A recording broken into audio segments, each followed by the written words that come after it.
Good morning everyone. आज हम इस वीडियो के अंदर रिकवरी टेक्निक्स के बारे में स्टडी करेंगे। जैसे कि पहले प्रीवियस वीडियो में हमने ये देखा कि ऐसे कौन कौन से फेलियर्स हैं जिनके कारण हमको रिकवरी टेक्निक्स की जरूरत पड़ती है, और उसकी हमने पूरी डिटेल कौन कौन से फेलियर्स होते हैं जिनके कारण हमको रिकवरी की जरूरत पड़ती है, वो सारी डिटेल हमने हमारे प्रीवियस वीडियो के अंदर डिस्कशन की। इस वीडियो में हम कौन कौन सी रिकवरी टेक्निक्स का हम यूज करते हैं, कितने तरह की रिकवरी टेक्निक्स होती हैं, और जो मेन रिकवरी टेक्निक है सिस्टम लॉग बेस्ड रिकवरी, उसका हम इस वीडियो में डिटेल से स्टडी करेंगे। रिकवरी टेक्निक्स को मेनली हम 3 पार्ट्स में डिवाइड करते हैं। हम 3 तरीके से हम ये कह सकते हैं कि मेनली 3 तरह की रिकवरी टेक्निक्स होती है। First, log based recovery technique. Second, checkpoint based recovery technique. Third,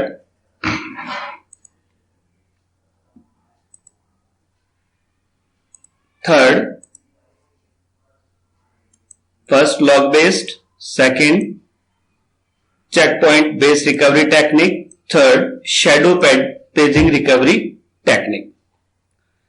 इस वीडियो में हम सबसे पहले लॉग बेस को देखेंगे। सबसे पहले बात आती है लॉग होता क्या है।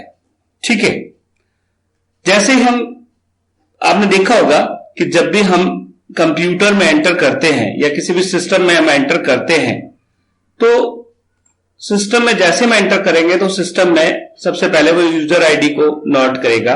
ठीक है, उसके बाद में कौन सा यूजर था, यूजर का नाम क्या है, उसने कब एंट्री किया, उसने क्या काम किया, कौन सी फाइल को उसने ओपन किया, कौन से समय में उसने इस काम को परफॉर्म किया, कौन सी फाइल कब तक उसने ओपन रखी, ये सारी चीजें लॉग फाइल्स के अंदर मेंटेन होती है। क्लियर।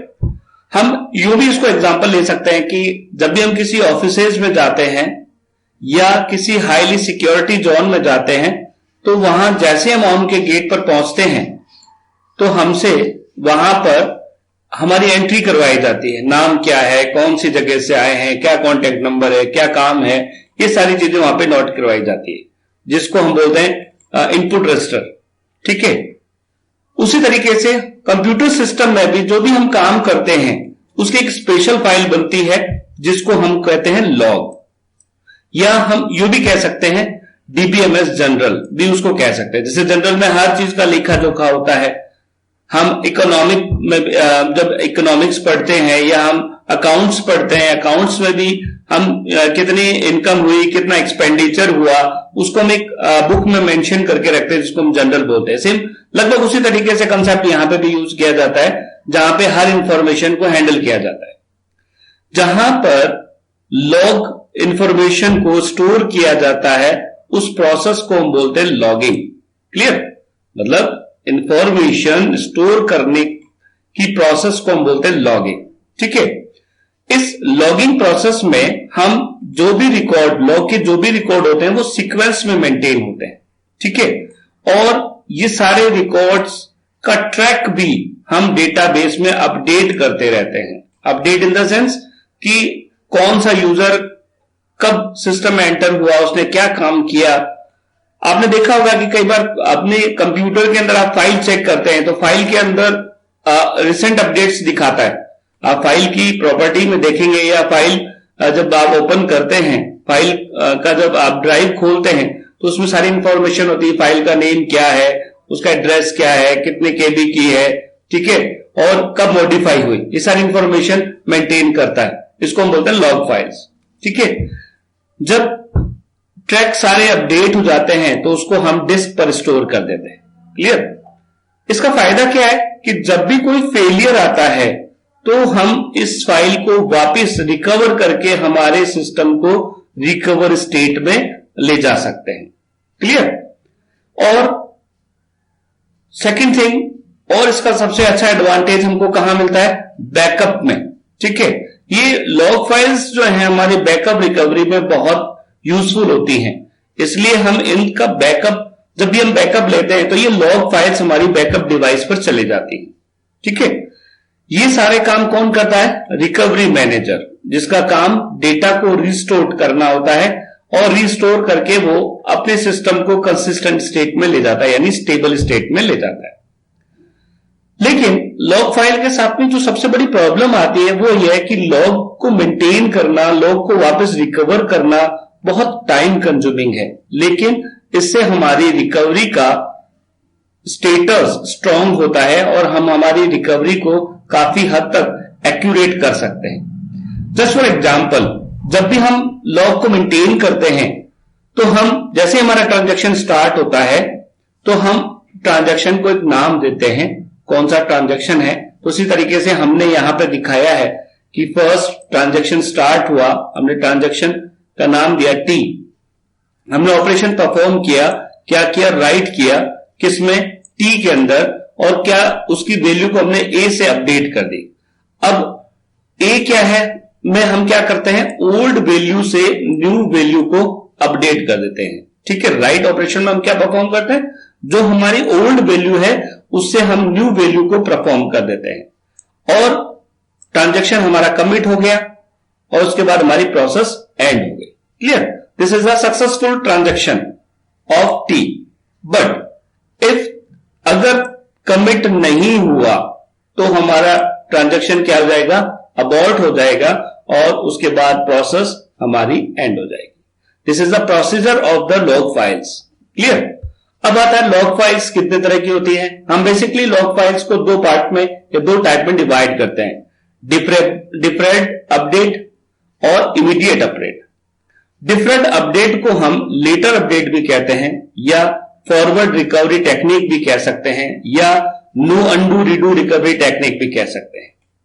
इसका एक बेसिक कंसेप्ट क्या है कि जब ये फाइल या हम इस मेथड में जब भी हम फाइल लॉग फाइल को अपडेट करते हैं, जब तक वो कमिट नहीं होती तब तक उसको ये सेकेंडरी स्टोरेज या परमानेंटली उसको रिकॉर्ड नहीं करता है।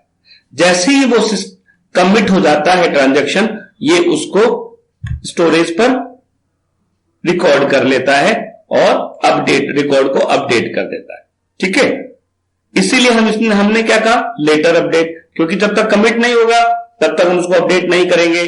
ट्रांजैक्शन को हम एक टेम्परेरी एरिया में नोट करते रहते हैं, जैसे ही वो अपडेट हुआ तो हम उसको परमानेंटली डेटाबेस में अपडेट करते हैं। फॉरवर्ड रिकवरी इसलिए कहते हैं क्योंकि पूरा ट्रांजैक्शन कंप्लीट हुआ तो ही हम उसको एक्सेस कर रहे हैं। नो रीडू का मतलब होता है, नो अंडू का मतलब होता है कि अगर मान लो ट्रांजैक्शन फेल हो गया तो हम पुरानी स्टेटस पे नहीं जा सकते, फिर हमको ट्रांजैक्शन वापस स्टार्ट करना ही पड़ेगा, ठीक है। रीडू रिकवरी टेक्निक ये कहता है कि ट्रांजैक्शन फेल हो गया तो आपको अपने रोल बैक करके पीछे चले जाओ, आप अपने डेटा को, अपने वैल्यू को एक्सेस, पुरानी वैल्यू को दोबारा एक्सेस नहीं कर सकते जो कि आपने अनकमिटेड फेज में रख रखी है। क्लियर? इसीलिए हम इसको कहते हैं जब तक कि हमारा ट्रांजैक्शन कमिटेड नहीं होता ये उसको आगे फॉरवर्ड नहीं करता है। क्लियर? और सारा जब तक प्रोसेस चल रहा है तो कहां रहेगा? कैश बफर में रहेगा, ठीक है। जैसे ही ट्रांजैक्शन अगर मान लो फेल हो गया तो ये परफॉर्म नहीं करेगा और नहीं अंडू ऑपरेशन को यूज करेगा। बेसिकली ये जो ट्रांजैक्शन है या हम यूं कहें, ये जो प्रोसेस है, ये जो टाइप है, वो केवल शॉर्ट ट्रांजैक्शन में ही काम में लेते हैं जहां पर हमको डेटा में फ्यू चेंजेस या कम चेंजेस करने होते हैं, वहीं हम इसको यूज करते हैं। नाउ अब इसके इस लेटेस्ट अपडेट टेक्निक के फायदे क्या हैं? इसमें किसी भी काम को अनडन करने की आवश्यकता नहीं होती है ट्रांजैक्शन को, ठीक है। ट्रांजैक्शन के किसी भी रिकॉर्ड को रिकॉर्ड करने की जरूरत नहीं होती जब तक कि वो कमिट नहीं हो, ठीक है। इसमें रोल बैक नहीं होता है, ट्रांजैक्शन कभी भी रोल बैक नहीं होता है। That is the main benefit of this technique. Disadvantage क्या है? इसमें कनकरेंट एग्जीक्यूशन लिमिटेड होता है, यानी जो पैरेलल एग्जीक्यूशन है ट्रांजैक्शन का वो लिमिटेड होता है, ठीक है, क्योंकि डेटा जब तक अनलॉक नहीं होगा तब तक की वो चीज प्रोसेस नहीं होगी। और इस प्रोसेस को प्रोसीड करने के लिए हमको लार्ज बफर स्पेस की आवश्यकता होती है। That is the main drawback of this technique. Clear? Now second, immediate updates. Immediate updates को हम बैकअप रिकवरी टेक्निक भी कहते हैं, अंडू और नो रीडू भी कहते हैं। ठीक है, अंडू और नो रीडू भी कह सकते हैं। क्लियर?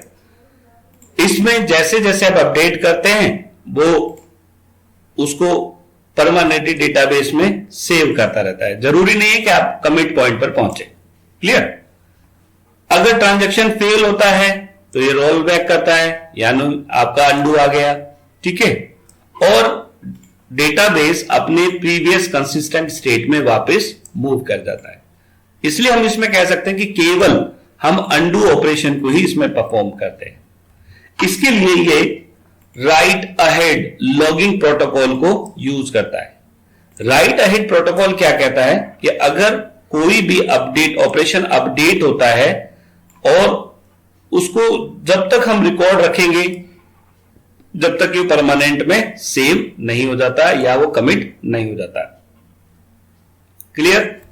नाउ इमीडिएट अपडेट्स को हम दो पार्ट में, दो सब कैटेगरीज में डिवाइड करते हैं। First, undo and no redo technique. दूसरा, undo and redo recovery technique. Undo no redo technique जो है वो रीडू का ऑपरेशन नहीं करती है। यानी जैसे कि हम वर्ड में आपने देखा होगा कि हम कोई टेक्स्ट लिखते हैं, उसको डिलीट कर देते हैं, तो वापस हम अंडू से ले लेते हैं। और अगर मान लो अंडू में हमारी चीज वो प्रॉपरली नहीं आई तो वापस रीडू कर लेते हैं। लेकिन यहां पर रीडू का ऑपरेशन परफॉर्म नहीं होता है। जो ट्रांजैक्शन में रिकॉर्ड चेंज हुआ है हम उसको जब तक कमिट नहीं करते तब तक उसको परमानेंटली सेव नहीं करते हैं। ठीक है, यानी हम जो कमिट किया है हमने, जब तक कमिट नहीं होता हम उससे पहले भी हम उसको रिकॉर्ड में चेंजेस कर सकते हैं। जबकि जो हमारा लेटर अपडेट था वो कमिट होने के बाद ही डेटाबेस को फाइनली अपडेट कर रहा था। लेकिन ये जो प्रोसेस है, ये जो टेक्निक है, वो जैसे जैसे आपकी प्रोसेस ट्रांजैक्शन चल रही है वो रिकॉर्ड्स को अपडेट करती रहेगी जब तक बिफोर कमिट। ठीक है, कमिट तक उसको अपडेट करती रहेगी। Second, undo redo recovery technique क्या कहती है? ये ट्रांजैक्शन को कमिट चेंजेस को राइट के बाद कमिट करवाता है। ठीक है ना, ट्रांजैक्शन को जितने भी चेंजेस हैं उसको राइट कर देता है डेटाबेस में। और इसमें जो रिकवरी के लिए या यूं कहें कि हम यहां पर रिकवरी टेक्निक का मोस्टली यूज करते हैं। क्यों? क्योंकि जो भी कमिट हुआ है कब, जब हमने कोई भी डेटाबेस में चेंज किया है या कोई वैल्यू हमने राइट किया है, ये उसको परमानेंटली स्टोर करता रहेगा। ठीक है, इसको यहां पे परमिशन होती है। ठीक है, थैंक यू। अगर आपकी कोई क्वेरी है तो आप मेरे इस चैनल को सब्सक्राइब कीजिए और नीचे जो वीडियो का कमेंट बॉक्स है उसमें आप अपनी क्वेरी या क्वेश्चन मुझे भेज सकते हैं, मैं आपका उसका सॉल्यूशन दे दूंगा। ठीक है, थैंक यू।